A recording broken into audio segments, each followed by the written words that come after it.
দেখো আমরা আজকে কত বড় বড় আম মাখা খেলাম। Hello friends, welcome back to my channel. আজকে আমি তোমাদের সঙ্গে শেয়ার করতে চলেছি এই আম গাছটা থেকে আমি কি করে আম পাড়ছি আর মাখা করে কিভাবে খাচ্ছি।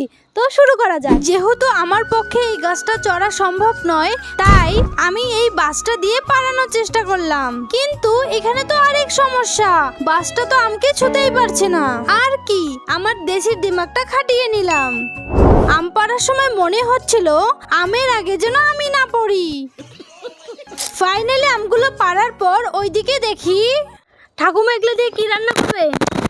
মানে শুকতে দিয়ে কালা কচু ঘান্ট বানাবো। এরপর আমগুলোকে ভালো করে ধুয়ে খোসা ছাড়িয়ে ছোট ছোট করে পিস করে নিলাম।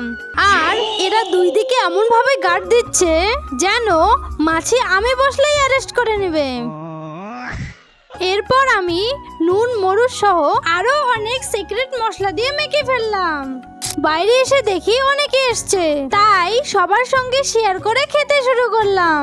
মুখে দিতে মনে হচ্ছিল যেন আমি দেশি অমৃত খাচ্ছি, কিন্তু আমি এই অমৃত খেয়ে কোনোদিন অমর হতে পারবো না।